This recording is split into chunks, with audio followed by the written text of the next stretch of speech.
Hola, ¿qué tal? Les comentaba en el video anterior de cómo yo me presenté con mi vecino para pasar tiempo con él y llevarle un café que preparé en una presa. Disfrutamos de una muy buena tarde, disfruté de conocerle y bueno, hay una puerta abierta para que él pueda en algún momento tener esta maravillosa experiencia de conocer el amor de Dios.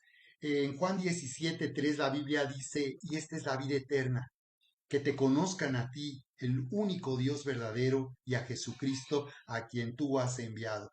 Por esto este es el tiempo en que necesitamos anunciar esta gran noticia, anunciar el Evangelio. La palabra Evangelio de la palabra griega Evangelión, que significa buena nueva, buena noticia. Hay que llevarle a las personas simplemente esta noticia de lo que ya sucedió, de lo que ya se hizo, que Jesús al morir en esa cruz hizo que nuestros pecados y nuestras maldades fueran perdonados, quitó la barrera que nos separaba de Dios, nos reconcilió consigo mismo y nos ha unido al amor del Padre. Así que mi vecino veíamos entonces dos cosas, dos principios que creen los que no creen, dos cosas que creen los que no creen en el Evangelio. Número uno, creen en un Dios falso que no existe, pero lo creen. Y esa es la importancia de lo que elegimos creer, aunque algo no sea verdadero. Por eso al oír, entonces las personas van a creer. Número dos, creen que Dios es una religión y por tanto como es un invento, todo lo que se diga acerca de Dios es falso y es mentira. Entonces hay que separar a Dios de esta creencia equivocada, ¿no? Dios es Dios, no es una religión. Tú necesitas conocerle, como dice por cierto una canción. La verdad es que sabemos que en la Biblia Dios dice que nos ama y que desea que le conozcamos para ser bendecidos. Así que eso es lo que necesitamos expresarle a las personas y mostrarles. La verdad es que en la Biblia Dios dice que nos ama y Él quiere que tú le conozcas, como dice aquí Juan capítulo 17, verso 3. Ahora vamos a la tercera cosa que creen los que no creen. Lo que creen es que creen que creer al Evangelio consiste en quitarnos nuestra libertad, renunciar a nuestra facultad, al libre albedrío que tenemos para elegir libremente, para someterse a un Dios que manipula y nos obliga a hacer lo que no nos gustaría o que ve en contra de nuestro bien. Esto es muy interesante. Así que tenemos que hablar de acerca de un Dios que creó al hombre con la facultad de elegir libremente. ¿Cómo podríamos criticar o quejarnos de un Dios que nos dio a nosotros los hombres la facultad de elegir libremente, al punto que podemos elegir no creer? Podemos elegir creer en que Dios no existe. Podemos elegir creer en un Dios falso que no existe en vez de creer en un Dios que nos ama.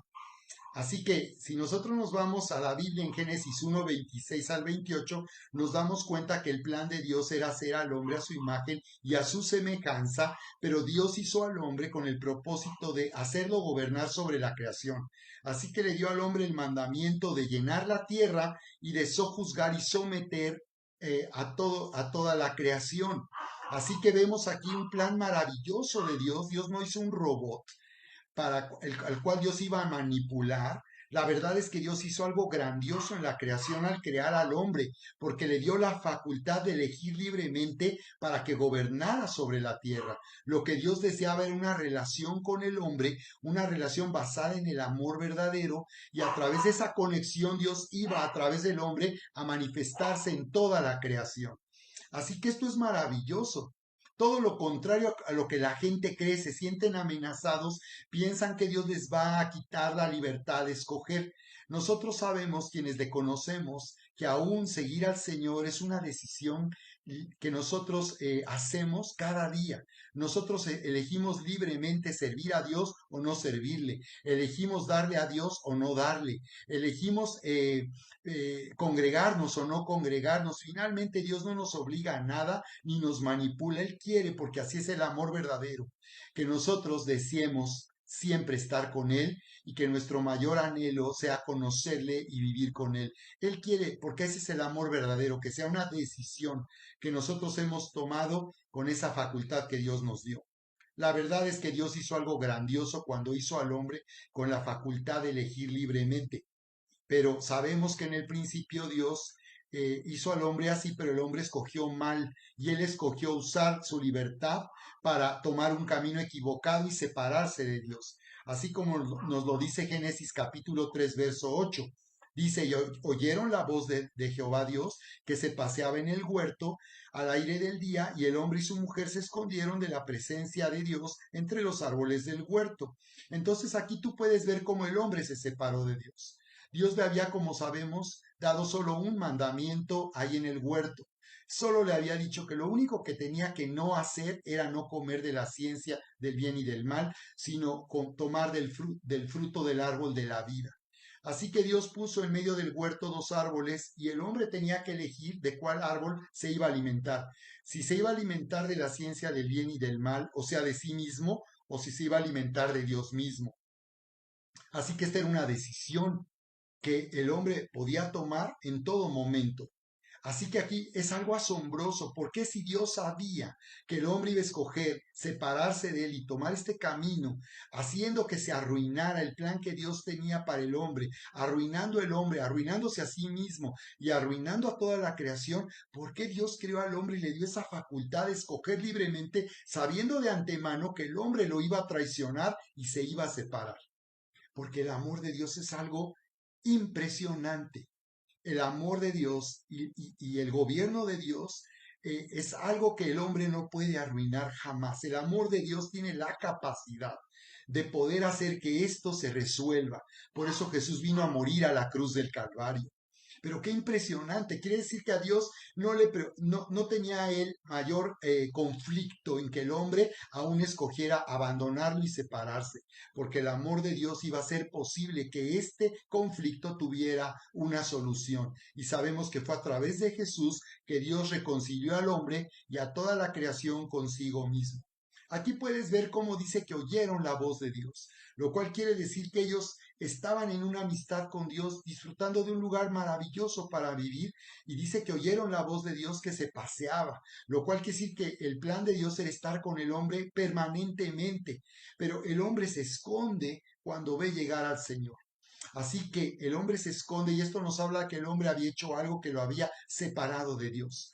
Por esas razones que nosotros buscamos vivir lejos de Dios, buscamos escondernos de Dios, porque en realidad en nuestra conciencia sabemos que somos injustos, que somos culpables, que hemos cometido errores, hemos fallado y que somos pecadores.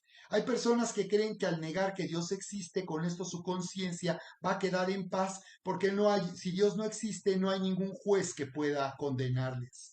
Pero la verdad es que el hombre fue creado por Dios y por tanto la conciencia del hombre, aunque se puede endurecer, ahí estará señalándole que el hombre, por tanto, se siente mal consigo mismo, se siente mal en su conciencia. Así que podemos ver aquí que Dios acudió para buscar resolver este conflicto, a pesar de que el hombre se había separado y se había arruinado a sí mismo y se había vuelto rebelde en contra de Dios. Dios se presentó para darle la oportunidad de volver a Él y comenzar de nuevo. Así que este es el tiempo que nosotros necesitamos hablar del Evangelio. Podemos decirle a las personas que Dios les ama y que Dios no les va a obligar a someterse a una vida que ellos no quieran. La Biblia dice en Filipenses 2:13 que Dios produce el querer como el hacer por su buena voluntad. Necesitamos mostrarle a las personas que Dios quiere una relación en la cual Él quiere producir en nosotros el deseo de estar con Él, el deseo de servirle, de amarle y de hacer que nuestra vida sea transformada. Dios no nos tiene que obligar a nada. Él nos está llamando a conocerle y creer en el Evangelio para tener la mejor vida que podemos tener ahora.